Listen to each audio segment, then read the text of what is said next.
Good evening, everyone. It's 7 p.m., our final session of the evening. My name is Steve Belko. I am the Executive Director of Missouri Humanities, and welcome to the final session of Missouri Humanities Symposium, The Future of Work.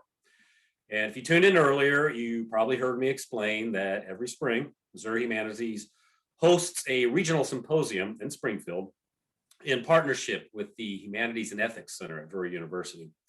And our recurring theme is always humanities and the future.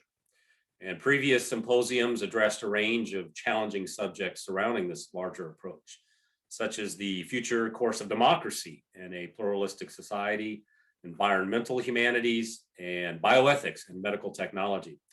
So today we convene students, scholars, community leaders in this virtual format to explore how work shapes our shared human experience. And so through a series of interdisciplinary panels and presentations, participants and attendees explored workforce development, practices, trends that impact how, where, and why we work as we do. So before we get going and introduce our final special guest, I do have a last few announcements for the evening. And before I lose my voice. Missouri Humanities is a nonprofit organization, and our mission is to enrich lives and strengthen communities by connecting Missourians to the people, places, and ideas that shape our society. And the best way to sustain our mission is to join it, become a member of Missouri Humanities. All you have to do is go to our website, mohumanities.org, and click under memberships, under the donate tab. And so please join the movement at Missouri Humanities as we work toward a more thoughtful, informed, and civil society. Missouri Humanities is live streaming tonight's program via Facebook, and you may view the recording for this and our previous symposium sessions on the video archive featured on our website or on Facebook. Format will be 30 minutes of presentation, followed by about 20 minutes of Q&A at the end of the presentation. And if you are joining us by Zoom, please use the Q&A feature, which is at the top right hand of your screen, and feel free to submit your questions through the Q&A feature at any time, but we'll not answer them until the end of the presentation. And we will not have time, I'm sure, for every question, but we will try to answer as many of those as possible at the end of the presentation. Finally, tomorrow you will receive a link to the post-event survey in your email inbox. Please fill out this program evaluation tool. The survey will take less than 5 minutes to complete, and your feedback really helps drive and inform our future Missouri Humanities events. So to end this evening with a colleague, professor of history, we wrap up the symposium. We're going to turn our thoughts now from the future to consider the past and what lessons we can learn about work from our own history. And so with that in mind, it is now my great pleasure to introduce our speaker, Neil Maher. He's a professor of history and master teacher in the Federated History Department at the New Jersey Institute of Technology and at Rutgers University, the Newark campus. He is an award-winning author, instructor, and public speaker, interested in the environmental and political history of the United States. And his scholarship and teaching explore how the natural environment has mediated power relationships between people over time. His most recent books include Apollo and the Age of Aquarius, came out in 2017, and Nature's New Deal, the Civilian Conservation Corps and the Roots of the American Environmental Movement, which came out in 2008, and which is what he'll be discussing this evening. Neil has also written popular essays and op-eds for the New York Times, the Washington Post, and his research has been supported by numerous fellowships from Harvard, Library of Congress, Smithsonian, and even NASA, among others. So I'm going to welcome Dr. Maher, and I'm going to turn it over to him, and we will be back in about 30 minutes with Q&A. So Neil, it's all yours. Thank you so much, Steve. Before I begin, I'd like everyone, if they can, turn off my phone. Before I begin, if everyone can open up their chat and just type in where you're from. It would really be great for me to know where everyone out in Missouri is tuning in from. And that way we can sort of get the chat going a little bit. So I just want to thank Executive Director Steve Belko for his wonderful introduction and also his hard work for humanities in Missouri. I want to also thank Deputy Director Ashley Beard Fonsnow for her interest in my work and for organizing my virtual visit. But I want to also thank all of you for supporting humanities in Missouri and also for tuning in to hear me talk about the Great Depression, the New Deal, and also workforce development during that time in the 1930s. And I see people, St. Louis, Missouri, Darden Prairie, Missouri, St. Louis and Richmond Heights. That's great to see. I'm going to share my screen now. And hopefully we can all see this. I hope we can, if someone could, oh, Brooklyn, New York, fantastic. If someone could type in, if you can see what my full screen, that would be great. It should say workforce development in the Civilian Conservation Corps. Great, thank you so much. Thank you so much. I want to begin with an opening thought exercise where we imagine that we just bought an old house and we're moving in and we're rummaging through the attic. And back in the corner of that attic, we find a box of papers in it. The papers are from the 1930s. And in one of those boxes, we see this cartoon here. It's a cartoon from the 1930s. And I want us to think about what this cartoon might be trying to tell us about this period. And if you just chat it in your chat box, just type into your chat box any ideas that pop into your head about this cartoon. It's a historic text from the 1930s. What might it be suggesting about that time period? It might take you a while. Just throw out some ideas. A CCC boy is made into a man. Good. Growth. Fantastic. We see this young boy named Wilbur, right? He looks like a farm boy in the first picture. His parents are a little bit worried about him. And then a year later, Wilbur strides into the room much more confident. He's well fed. Carla Rosen says he grew stronger. Exactly. And his parents are really quite shocked by the transformation.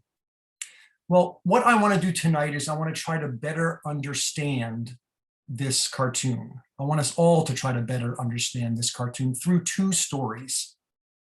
Story number one is the story about the Great Depression and Franklin Roosevelt's New Deal, and it's a national story about unemployment. I want to also then tell a second story about one New Deal program in particular, the Civilian Conservation Corps, and examine its workforce development, which is, of course, the theme for this important symposium. Then at the end, we'll return to Wilbur. We'll return to the cartoon, and we'll see if we can see anything else in this cartoon after we visit the history of this period. And finally, we'll hopefully have a good conversation about what this history has to say for future work, both in Missouri, but also nationwide. My talk will last about 40 to 45 minutes, leave plenty of time for Q&A. And I really encourage you to use that chat. If you have some questions as I'm going, please type them in there. Hopefully I can see them. I know I can see them and I can respond as we go. That, for me, just makes it a much more sort of conversational experience and a much more robust type of lecture, better than me just up here pontificating. Okay. All right. Any questions so far? No. Here we go. So story number one, the Great Depression and Franklin Roosevelt's New Deal. When we were in high school, maybe even in college, we read textbooks that described the Great Depression. And those stories usually began on October 29th, 1929, which was called Black Tuesday. It's the day the stock market crashed. $30 billion lost in one day. 9,000 banks like this one in New York shut their doors because they didn't have the funds inside in case of a bank run, which is what we see here. 25% unemployment, 1 in 4 Americans out of work. And the result was that scenes like this also in New York, a bread line, become common throughout the country. Here, hundreds of people lined up just to get a loaf of bread to get them through the week. So the textbook also explained what the New Deal was. And as we read, the New Deal was an attempt to put Americans back to work. And I'm sure you remember having to memorize all those alphabet agencies, those New Deal agencies, with the letters that often got very confusing. So for instance, there was the Works Progress Administration, which hired unemployed Americans to build public roads. Here we see a work crew, actually an integrated work crew, which was quite unique, outside of Pittsburgh, Pennsylvania, building a public road. But the WPA was not to be confused with the PWA, the Public Works Administration, which hired unemployed Americans to build public buildings like schools and libraries. Here we see a post office in Eugene, Oregon. And then there were also a host of arts programs. There was the Federal Theater Project that put unemployed actors, directors, set designers to work putting on public performances in public spaces, like Central Park, for instance, parks throughout the country, or in old theaters that weren't being used. There was the Federal Writers Project we see on the right-hand side of the screen that put unemployed writers and editors and publishers to work creating literature or books in the public interest. In this case, this is a guidebook for the city of New York.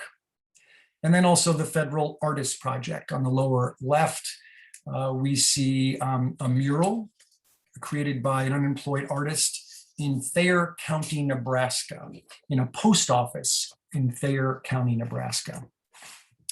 So this textbook history portrays and tells us that the Great Depression was primarily an economic emergency about unemployment, and the New Deal was Franklin Roosevelt's political response. Well, what I want to do today is I want to try to push us a little bit beyond this textbook history.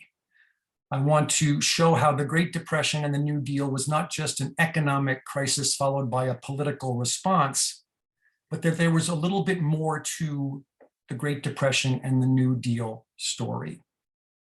So let's go back to that house, that old house that we just bought. Let's go back up into that attic and go back to that box that we began the talk with. And let's look in that box for a reel of film. And I want to watch that film for about a minute and a half. It's also from the 1930s. And I want us to think about what this film from that time is also trying to tell us about that historical period. What is missing from those textbooks that might be evident in this film, okay? And as you watch, if you want to write in the chat what you see and what you think might be in the film but missing from our textbooks, please do so, okay? It's only about a minute and a half long, and it's a film clip, a film newsreel from the 1930s. So here we go.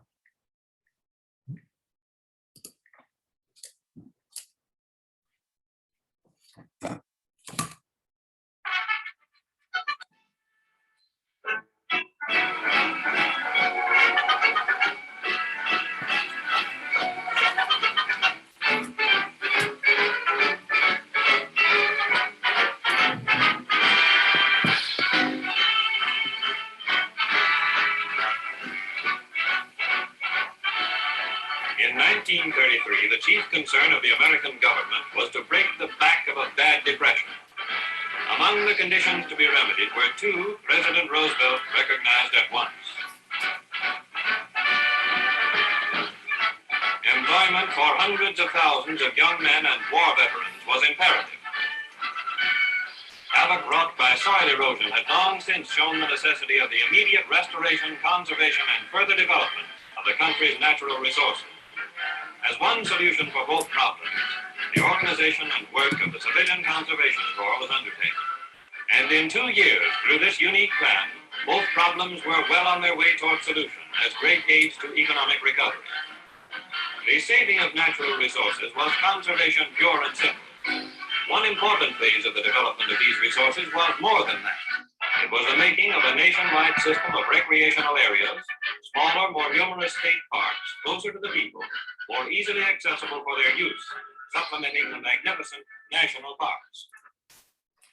Okay, so we find this reel in our attic. What does it suggest that we might be not reading about in those textbooks? If you can just chat away and send some ideas to me, that would be great. This was a newsreel that was shown during the 1930s. And it's pretty obvious. It's not a trick question at all. But what this reel, okay, that's really great. Susan Armstrong, no African Americans in the newsreel, and that's a fantastic observation. And I can discuss later on why that was the case. Able young vets without work could also cause social unrest. Okay, leisure and access to leisure.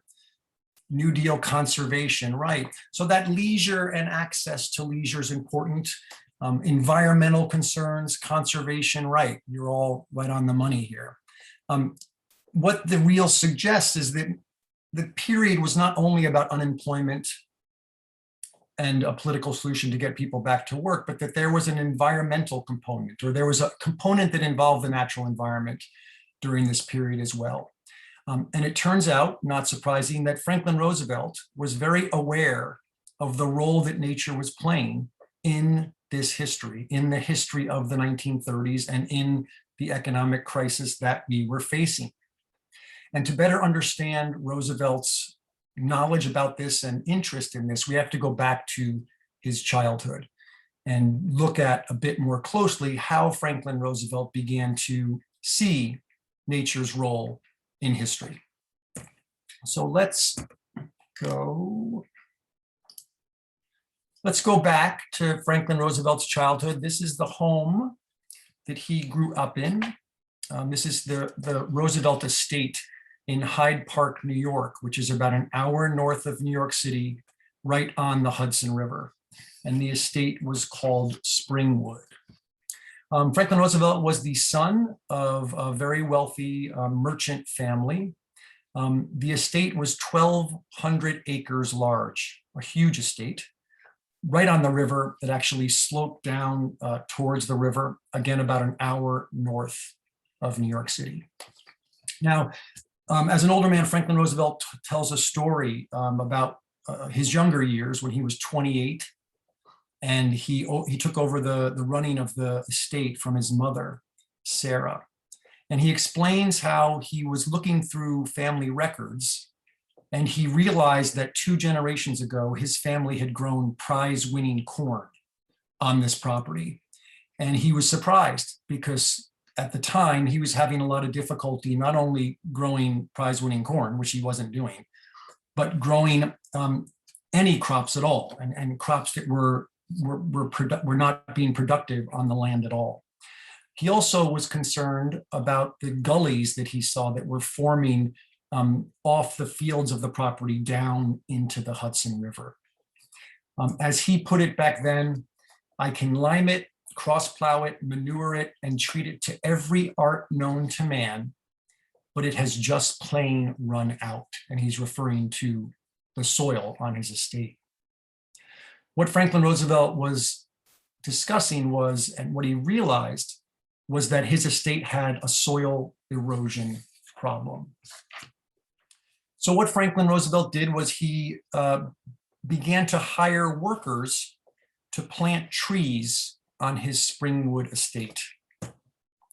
First, he conversed and corresponded with this man here in the back of Roosevelt's car. His name is Nelson Brown. He was the chief forester at Syracuse University, which had one of the earliest forestry schools in the country. And he hired Brown to create a planting schedule for the property.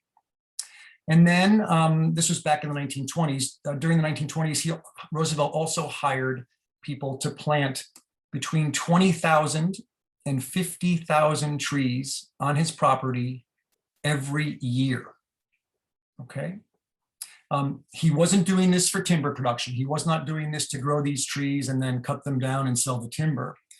Instead, he was doing this to hold all that soil in place that was running down the property into the Hudson River. He was planting trees to stop soil erosion. As a matter of fact, he became so obsessed with this tree planting regimen that when he went to vote during the 1920s and had to list his occupation, he listed it as tree farmer. Now, we might think that Franklin Roosevelt was a bit nuts during this time to be so obsessed with planting trees, but it turned out that he was not alone in the early 1900s. There were many Americans at this time who were concerned with the wasteful ways of agriculture and industry. They were concerned that we were inefficiently using our natural resources such as timber, soil, and water. And as a result, these people came together and promoted what they called conservation, the conservation of natural resources. In other words, they promoted planting more trees so we could cut them down efficiently and so they would last long into the future.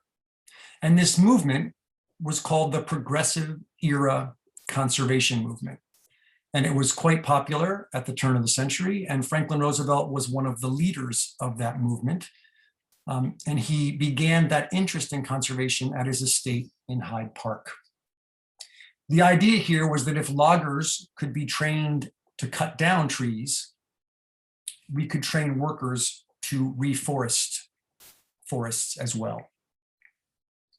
Now, in 1912, when Franklin Roosevelt becomes a state senator in New York, and then in 1929, when he becomes governor, he takes this interest in conservation with him from Springwood in Hyde Park up to Albany, the state capital of New York, where he hosts a number of conservation programs in the state legislature.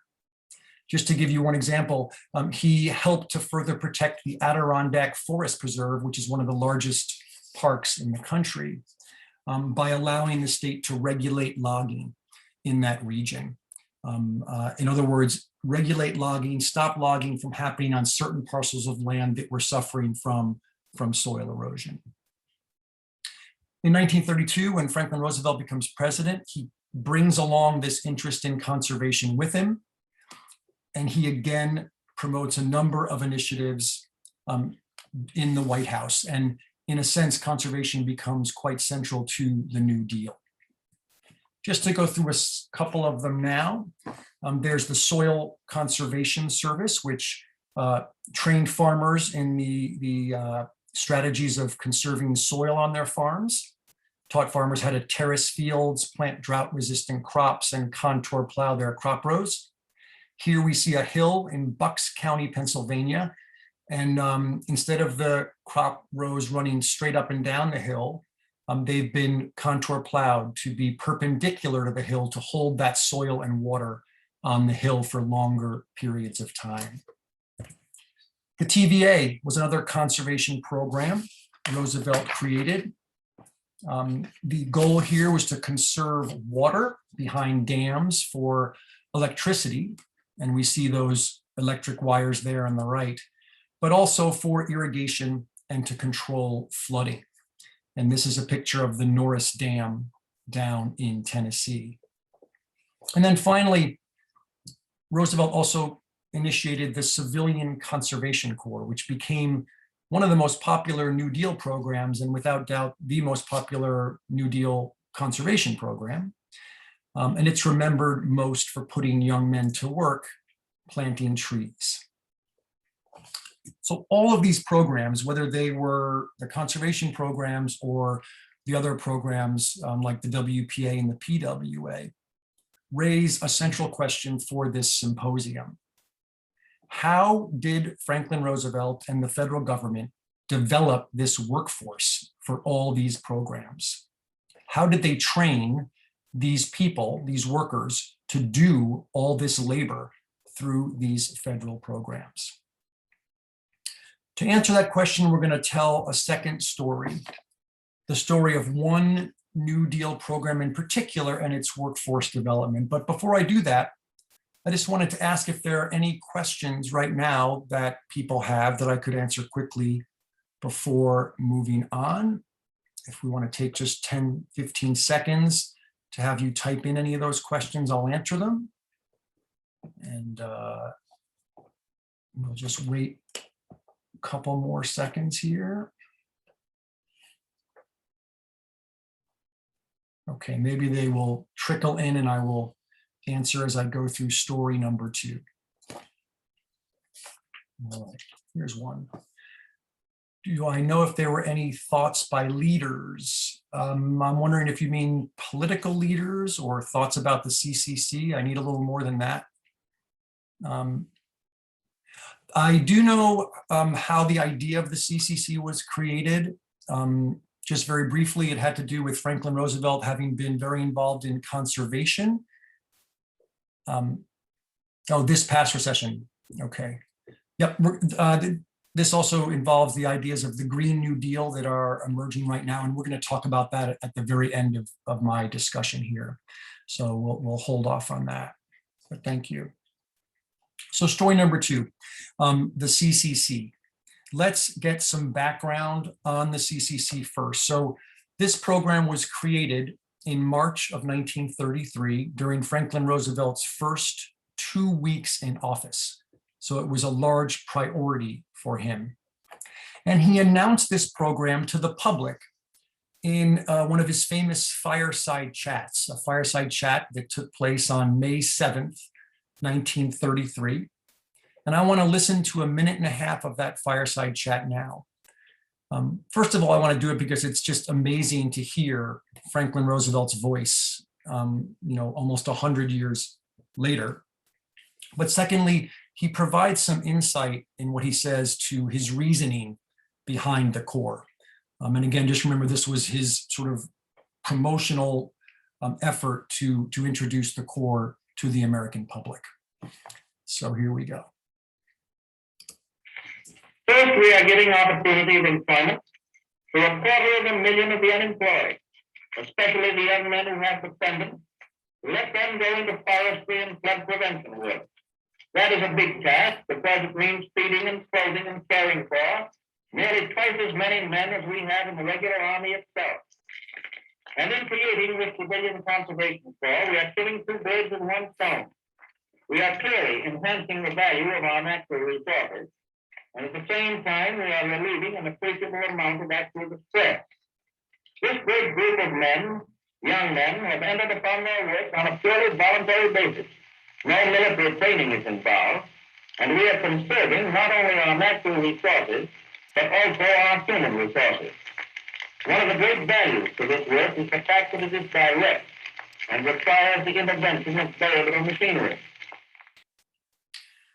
So I hope you could hear that, but just to recap a bit, first, Roosevelt argues that the CCC will, quote, give opportunities of employment to unemployed Americans, in a sense, aiming the program at solving that economic crisis. But in the same breath, he also mentions that the program will, quote, enhance the value of our natural resources, in a sense, simultaneously trying to solve that environmental problem that he feels the country is experiencing as well. So again, he sees the Corps as solving these 2 crises, one economic and one environmental, simultaneously, or as he puts it, quote, killing 2 birds with 1 stone. So let's explore the work that these unemployed men did, and then we'll explore the workforce development that the program undertook to train these young men. So first of all, who got the jobs? Okay, it turns out that 3.5 million American men got jobs with the CCC. 3.5 million, and the Corps was only in existence for 9 years, from 1933 to 1942. Here's a shot of some young men signing up for the Corps, getting ready to join the CCC. The requirements were that you had to be unemployed, so your family had to be on relief rolls. You had to be between the ages of 18 and 25, and you could not be married. And they called these young men enrollees. And we can discuss in the Q&A why the age limits were set, and why it was only geared towards men. How much were they paid? The economics of the CCC are really interesting, and we can talk more about this in the Q&A, but these young men were paid $1 a day, $30 a month, which comes to about $500 today. And it's important to note that $25 of that $30 monthly paycheck went directly to these young men's families. So some families had 2 or even 3 men in the Corps. That meant $1,000 or $1,500 a month to get them through the Great Depression, and that really did make a difference for a lot of families. Now, the young men got to keep $5 every month for themselves, and that equals about $100 in today's value. And we have to remember that that money went from the federal government to these young men's pockets and then into local communities, because 3 times a week, these young men traveled to nearby communities for fun, 1 time during the week and then twice over the weekend. They went to dance halls, movie theaters. I'm sure they went to some bars as well. And they spent that money. So if we think about the economics, each camp had about 200 enrollees. That's 200 enrollees times $5, or about $1,000 per month. That's $12,000 per year.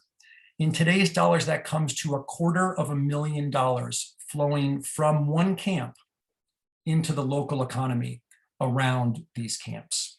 So the economics were quite impressive. Where did these young men work? Well, they worked in camps like this. Camp Connor in Shinipsit State Forest. These were camps that held 200 men. We see an aerial view in the bottom. You can see some of the barracks there. There's 2 mess halls, a recreation building. In the top part of that image, you can see the remnants of a baseball field. And then in the top image, you can see sort of a close-up shot of what these camps looked like. The camps were located all over the country. Here is a map of the camps in 1933. At any one time, there were 1,500 camps in the country. And just an aside, Franklin Roosevelt really did think of these camps as a political tool for the New Deal.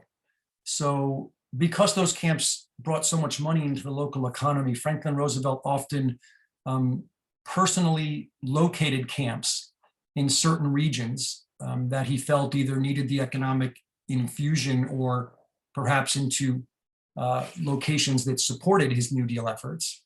And he withheld those camps from other regions that did not support his efforts. So in some ways, the political divide that we're experiencing today was playing out during the 1930s. So the more things change, the more they stay the same.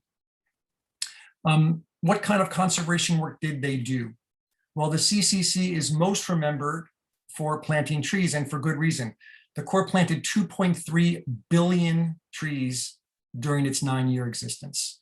That's 12 trees for every Depression-era American, or half the trees planted in US history up to that time. And here's an enrollee in South Carolina planting a tree in 1941. In 1934, though, the Corps shifted its work a bit. Anyone have any ideas about what happened in 1934 that might have forced or encouraged the Corps to expand its work efforts? Let's see if the chat fills up with some guesses here. Forest fires. There were a lot of forest fires, but that's not what I was looking for in 1934. It happened not too far away from where you all are right now. In 1934, the Dust Bowl and the dust storms, exactly. In 1934, dust storms hit the Great Plains. Actual dust lifted up into the air and came down as red snow in Hyde Park, New York, where Franklin Roosevelt was from. And because of that, the Corps shifted its work from planting trees primarily to also helping farmers conserve soil. All told, the CCC helped conserve soil on 40 million acres of agricultural land throughout the country. And then finally, in the late 1930s, the Corps work shifted again and expanded into recreational development work in parks. The Corps developed nearly 1,000 parks. 800 state parks were developed from the ground up by CCC enrollees. They developed developed most of our national parks as well, increased the recreational infrastructure in them, and even helped build parks in cities. If you've been to a state park or a national park, chances are you have walked on, camped in, or visited buildings, campgrounds, or hiking trails built by CCC boys back in the 1930s. So extensive was the work that the total land area affected by the CCC was 118 million acres, or an area larger than the state of California. Now, how was this work done? Because when the young men started pouring into the Corps, this man here, his name was Robert Fechner, he was the director of the CCC. He knew that of the 350,000 young men in the Corps at any given moment, less than 1/3 had any work training whatsoever. And they did this through internal surveys in the CCC. As Robert Fechner said, enrollees who come into the Corps are unskilled and untrained. So in other words, the enrollees that came into the Corps looked a lot like Wilbur. So the question then is, how did Fechner, Franklin Roosevelt, and the federal government train young men like Wilbur to become young men like these guys? Here are 3 CCC enrollees out working. The answer is that the CCC embraced 2 different types of workforce development. Okay. The first was on-the-job training, and the Corps was very, very specific and conscious about the role that on-the-job training would play. Each camp had assigned to it several skilled professionals. There were foresters who went to camps that were performing forestry work. We see one here who's explaining to these young enrollees how trees grow so that they can better conserve them. But there were also soil agronomists for camps performing agricultural projects, and even landscape architects for camps that were performing park work. And these professionals, the part of their job was to train these unskilled boys, laborers, while they were out in the field doing their work. Now, each camp also had what they called local experienced men, 5 to 10 local experienced men. We see them here in the foreground. In the background, you can see the younger CCC enrollees. And each camp used and hired these experienced locals to help train the young CCC enrollees. Yes, the CCC, the chat says that the CCC, they were surprised to learn the CCC provided employment for other professionals. It did, but I want to just stress that it was quite limited, between 5 and 10 people per camp. But these were loggers, unemployed loggers, stonemasons, carpenters, even machinists who had skills and every day went into the field with these young men and taught them the skills, taught them skills on the job. This is Camp 277. So the result, as Robert Fechner said, that being in the CCC and this on-the-job training was, quote, a scholarship in work experience. So that's the first strategy for training these young men, was on-the-job work. The second was a more formal training program that involved educational classes at night. Each camp was also assigned an educational advisor, and the job of that educational advisor was to offer voluntary classes at night. So the young men would work all day, they'd come home, they'd not come home, they'd go to the camp, they'd play some sports, they'd eat dinner, and then they would get ready for their evening classes. Some of the classes like those here were purely educational. We see a math and accounting class up on the left, and down below a typing class. Classes also involved writing and reading. 57,000 men learned to read while in the CCC, and tens of thousands also gained their high school diplomas while in the CCC, which of course prepared them for the workforce after they left the Corps. Other classes, however, were less educational and more vocational. So here we see some African-American enrollees learning brick masonry. And I just want to mention that the Corps was segregated, so African-Americans were in separate camps than white enrollees. And in the lower left, we see some enrollees learning automotive repair in a class in a CCC camp as well. And other vocational classes included welding, surveying, construction, carpentry, and truck driving.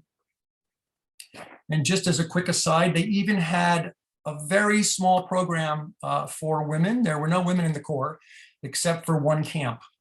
The one camp was because Eleanor Roosevelt constantly argued with her husband about allowing women into the Corps. He refused, and we can talk about that in the Q&A, but he did allow one female CCC camp to be organized in Bear Mountain State Park, which was right near Hyde Park, where Franklin and Eleanor were located. It says women did serve in clerical roles for the CCC. You're correct, and they also served as cooks once in a while as well, but they couldn't enroll. This was often, I agree, cheers for Eleanor, I agree. Here she is in the middle. You can see her standing up. She is addressing the women.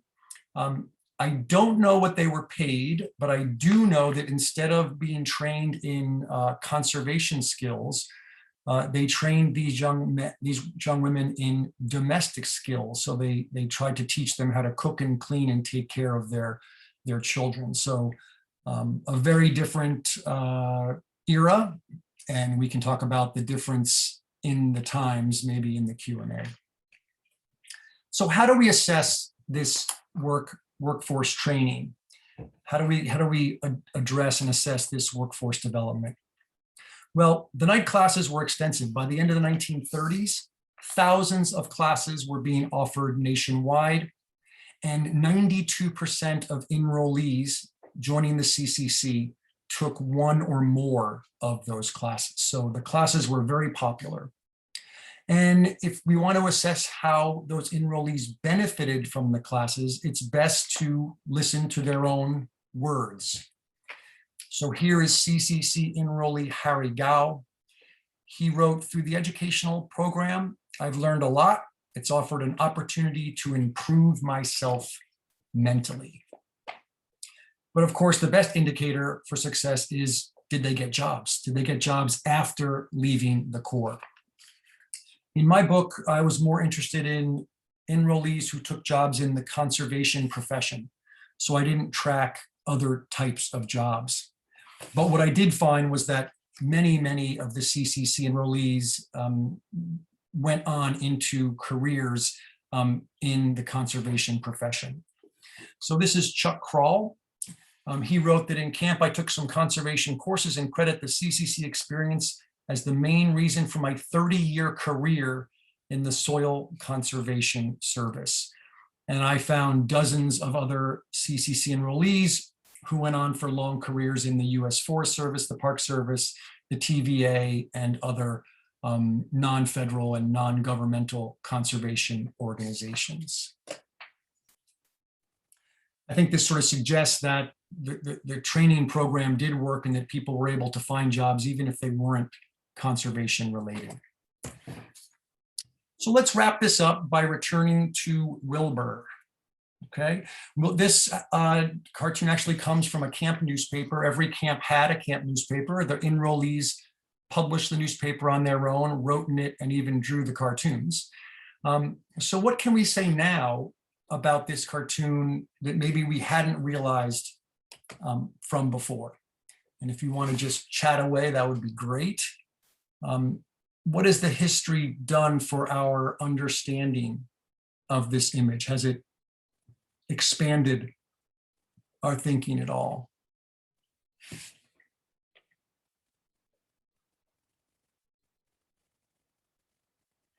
Don't be shy.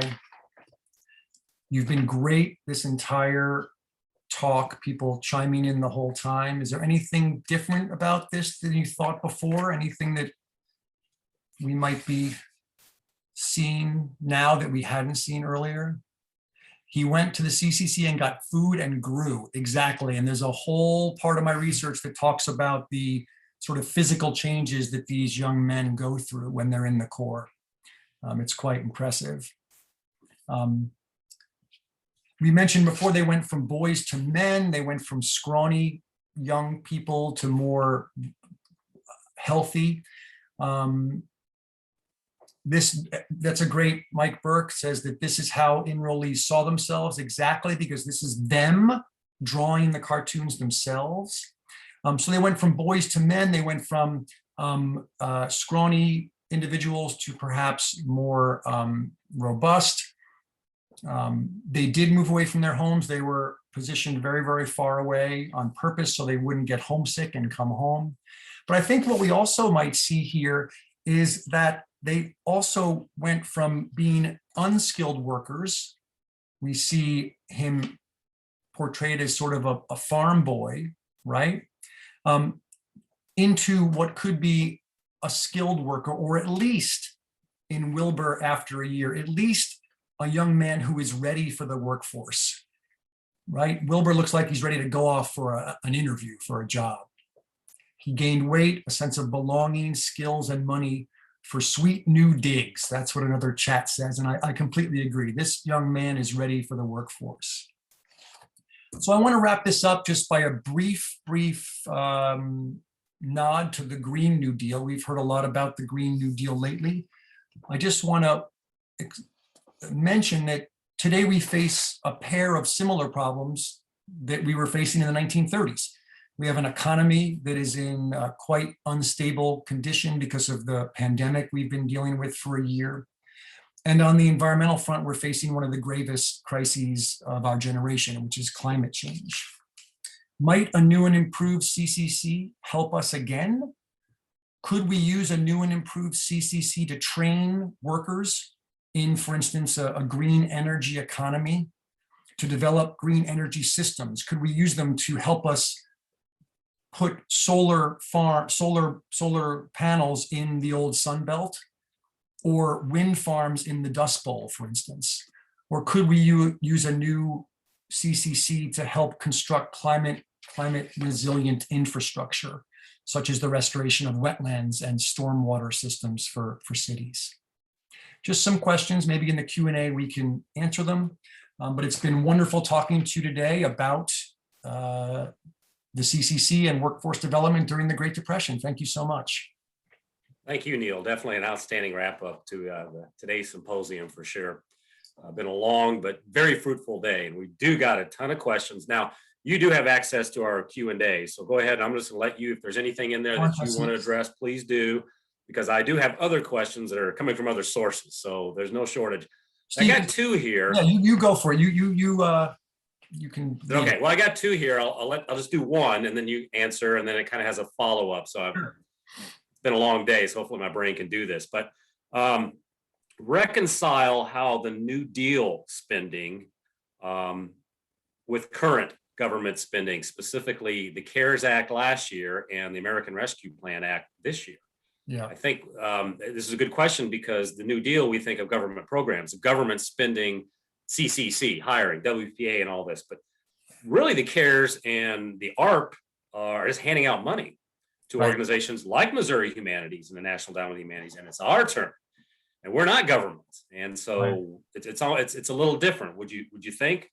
Yeah, I mean, I think that what made the CCC so popular in the 1930s was that it wasn't a government handout, right? It was very consciously a work program, and Franklin Roosevelt and his administration promoted it publicly as a work program. So everyone saw these young men out there working hard and not only getting a buck for that work, but also having that money go to their families. And as I said, that money also siphoned through the local economy. I think that, that might be something that politicians today need to keep in mind, that if they want some of these programs to fly, we're going to have to illustrate that there is some work going into it, and maybe that there is a payout at the end for the American public. For instance, in the 30s, there was this amazing landscape that was left behind of recreational infrastructure and more efficient farms and forests that were healthier. And I can go into a little bit more about some of the Green New Deal proposals, and many of them are work oriented. So I think that they've heard that need. Yeah.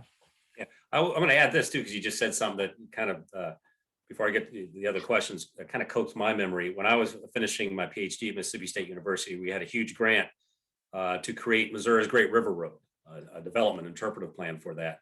And I had learned that the CCC did dramatic work to save indirectly much of our cultural heritage, namely Civil War landscape. To stop soil erosion, they planted trees. And those trees preserve parapets, trenches, massive ones, because the Civil War, especially around Vicksburg. And so they saved it. And right now, late 90s, early 2000s, there was a movement that come in to cut all those trees down, because now we have grasses that preserve. And so you can kind of see across lines. It was powerful. I hate to see the trees come down, but they do. There's a humanities, a cultural heritage aspect. They did help save that, just in Mississippi. Someone did ask, what was the Native American role? Great question. So the Native American community had a separate program. It was called the Indian CCC. And it was a little bit different. What they did was they didn't have camps for the Native Americans. The Native Americans lived at home and then traveled to work projects on their reservations. And from what I've read, there were both good aspects to this program and bad. The good aspects were that the Indian CCC really tried to orient the programs towards local needs for these tribes on their reservations. But the problem is that they were separate and still unequal. So there are instances of for instance, the educational program didn't reach the Indian enrollees as quickly as the regular education program. Some of the funding was slow to roll out. And then there is some discussion now about how much of the work that the Native Americans did helped to increase tourism around these reservations, and in a sense, tourism for non-Native people. So some people have criticized the program for that as well. But it did give a lot of work to a lot of Native Americans who needed it, and it helped a lot of them get through the Great Depression. Let's go ahead. There is one question there about the military. Why don't, if we're going to talk, let's talk about another unit, if you will, Sure. and their role in this. The military was very, very involved in running the CCC. So the military ran the camps, the CCC camps. So when the young men were in their camps, the military ran the camps. They had a couple of military guys who ran the camps. And early on, there were people out there who were quite upset by this, and they were worried that if the military was involved, there was a chance of America's youth becoming militarized. And this was because in Germany at this time, there was a very similar program that was militarizing youth in Germany. So what Franklin Roosevelt did was he pulled back the military's role, and he said, once those young men leave the camps to their work projects, then they are overseen by Department of Interior foresters or Park Service people or Department of Agriculture people as well. Okay. Like I said, any of these that you want to address, go ahead. I do have one here that did not come through on, and I kind of like it because as we were discussing before it started, my PhD is early America, but as you know, they make you take later America. Right. You usually just forget that. But I had some phenomenal professors, and one of them really turned me on to the New Deal and all of that. And he had me read an article, and you probably remember what it is, but it was about how the New Deal really was to restore, ensconce, save, rebuild corporate capitalism. And that was what this government investment was. It's not so much like you think social welfare programs, things of that nature. No, to build corporate America. So let's kind of touch this, because this question here is, how has the changes in corporate America helped or hurt our efforts to address this Green New Deal, Right. the workforce? So it's sort of two parts to the question. One is whether the New Deal was sort of radical or not, right? And the argument has been that Franklin Roosevelt was not trying to overthrow capitalism. He was very much trying to save it. So many people argue that it didn't go far enough, or it wasn't radical. It was actually quite conservative in its efforts to preserve the capitalist system and to give it, you know, a better foundation, right? But then the question is today, how does this capitalistic system play out? And many people today talk about this is a neoliberal moment, right? A moment when many people feel that a lot of our problems could be solved by letting the market take over and take the lead on these sorts of things. And you know, that's a debate not for a historian like myself, but I do feel that there are some instances when, I guess what I'm saying is I'm not sure a program like the CCC would really come into existence and have such a large impact if it was left to, you know, the private sector to do that sort of thing. There are moments, especially dire moments like the Great Depression, when, you know, things were so bad that we needed federal help. And, you know, President Hoover before Roosevelt tried to use the market to solve the problem, right? He didn't believe in federal infusion of effort and cash. So he wanted private communities and private companies to try to bring us out of the Great Depression, and it didn't work. So yeah, World War II helped apparently. That's exactly what happened. Is it, you know, the spending of the New Deal didn't even bring us out of the Great Depression. Right. It was World War II spending that finally lifted us out. So exactly right. That was always eye-opening for that. Yeah. You want to take a look at some of these other questions? There's a series of them coming in. I'm out right now. Okay. Until some come my way. So I'll let you, because you're doing a masterful job at that. All right. I don't know how much further my voice can go. So we can, let me see here. There's a couple on African-American experiences in the CCC. There's one question, did the CCC inadvertently perhaps contribute to the systemic racial inequalities that we see to this day? And what lessons can we learn? There's no doubt when you look back 100 years ago and you see that these camps were segregated, there's really no doubt that, you know, there's a problem there. There was a lot of issues with the CCC. It was African Americans were segregated, women were not allowed in, older Americans were excluded, Native Americans were, you know, in a separate program. And we have to remember that this program is of its time. But when we think about a new and improved CCC, we have to, of course, make it much more inclusive. But I think we also have to focus it on other issues besides just forests and soil. And I think it has to take a more environmental justice approach where we think about urban areas that might need some of this work, and rural areas that might need some of this work as well. For instance, places like Appalachia that are suffering from incredible devastation through different sorts of pollution. So I guess what I'm getting at here is, yes, the New Deal and the CCC and these programs did cause racial inequities. And our goal as historians and our goal as policy people is to learn from that and try to avoid those problems today and improve on them and not make the same mistakes twice. What do you know of any other states that have pretty much reinvigorated a CCC program essentially? There are about a dozen. The most advanced and the most long running is the California Conservation Corps. It's been around since the 30s. It's still functioning. They do incredible work. I've hiked in the Sierra Mountains and I've seen them building trails and fixing up parks. Students get a stipend, they get some credit for school. And now there's President Biden has just created a civilian climate corps that is yet to be funded, but this is another step towards a national program. So we'll see if it works. Yeah, and I hate to say this out loud. I work so closely with our own state parks, and they're so phenomenal.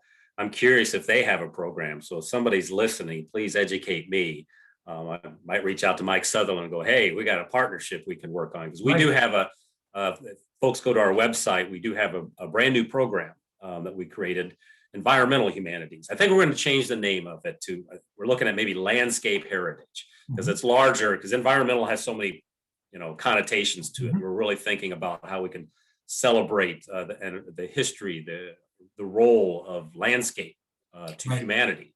And you touch upon that a lot. Would you like to address something like that? Maybe you can suggest to us, I have to send you what our program is. We've got 5 programs, but what would you like to see in it?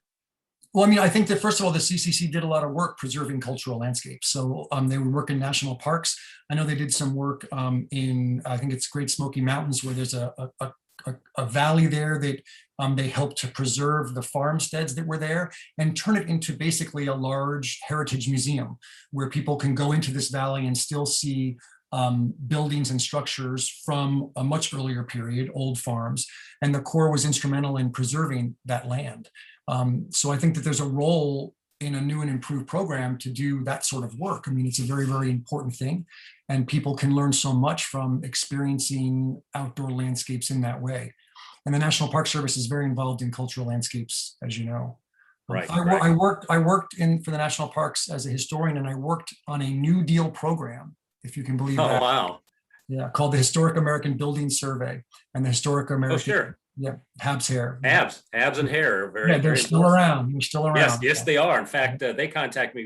Part of my background is historic preservation. I ran the graduate program in historic preservation at a university in Florida. We worked regularly to get summer interns. They would pay across the country, and there's so much left out there, especially with the engineering aspect. So great program.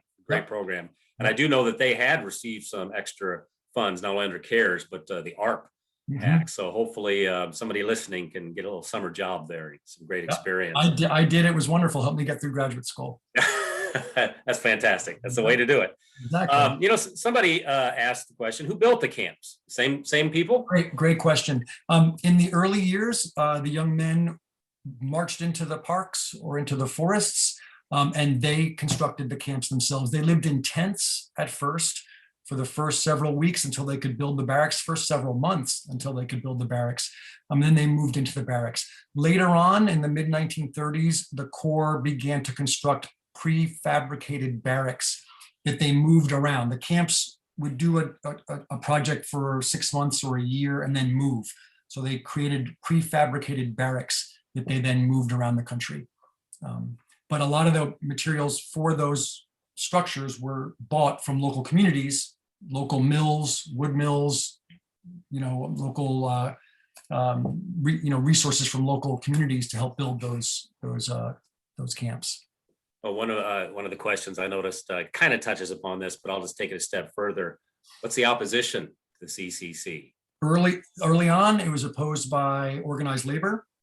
They thought that if you took these young men and gave them jobs, it would take jobs away from unemployed workers. And the way Franklin Roosevelt dealt with that was he chose Robert Fechner, who was a labor unionist, a well-known labor unionist, to head the CCC. So it sort of alleviated some of organized labor's concerns. There was an African-American congressman who was upset in the beginning about the segregation of the camps. And Franklin Roosevelt alleviated that by pegging the number of African-Americans per state to the percentage of African-Americans in that state. So he raised the number of African-Americans who could join to reflect the population at large. There were some people who felt the Corps might be a hotbed of socialism and communism. So they had a large examination of the Corps and the camps, and they tried to look for that, but they didn't find any. And then there were some women like Eleanor Roosevelt who were very upset that the Corps did not allow women in it. But overall, it was the most popular New Deal program of the 1930s. Very, very popular. Well, I do like this question here. Were there any social demographic effects by the CCC? You mean change social demographics? In other words, I'm thinking if you pulled somebody from an urban center and put them out in Utah, they go back. Yeah. Many of the men who joined, the ones I spoke to and interviewed, they really felt it was a transformative experience. And that was partly because they consciously took these men and made them travel very far away from their homes to the camps that they positioned them in. And that was so they wouldn't get homesick and walk home. So many of these young men went from, let's say, Newark, New Jersey, where they were born and raised, and they traveled very, very far out west to the Rocky Mountains, where they did some of this work. Some of them fell in love with those places. Many of them met their wives there in their interactions with the local community and stayed for the rest of their lives. And some came back, and those who came back said they really did feel transformed by the experience. So I didn't trace the demographic shifts, but during the 30s, these men were moving all over the country on trains, just completely, traveling the country. Perfect. So. Now, it's keep in mind, participants, he's in Eastern time, so it's 9:05 for him. I don't know if he's a late night person. This is the last session. There was no closing time, so I'm going to let you all throw in last few seconds here before we wrap up. There's no really time to wrap this up, but these are great questions, and I could sit here all night and talk history, of course. But you see anything on there last you want to address?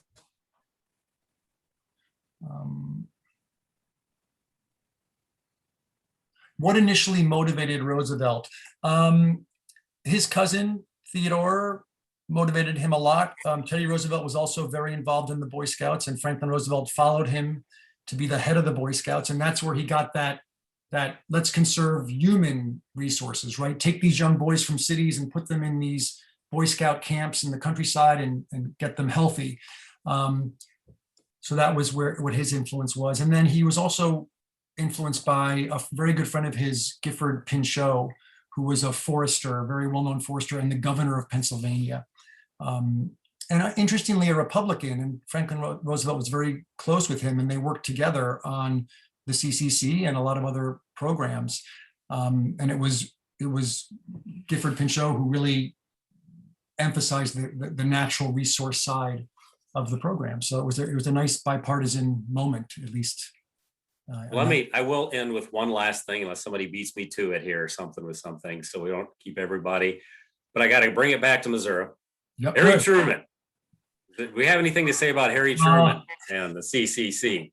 In my 6 years of research on the book, I did not come across Harry Truman. I'm sorry. World War II might have been a that's a good preoccupation. Point. And one thing that does connect a little bit with that is that about 90% of the young men who were enrolled in the CCC went into the military, which is so interesting because the beginning of the program there was some concern about militarizing youth, and in the end, these young men who had 6 months or a year experience in camps run by the military, they were used to the regimentation, they were used to meals at a certain time, they were used to getting up. They very easily transitioned into the military and often played leading roles in the military. So it turned out the war caused the end of the CCC, but the young men, a lot of them went from the CCC right into the military during World War II. 2 sacrifices for, I guess. Right, exactly. Yeah. Double dose. Neil, thank you. It's been wonderful. I hope we can keep in contact and everything. But thank you for wrapping up a perfect day. Absolutely.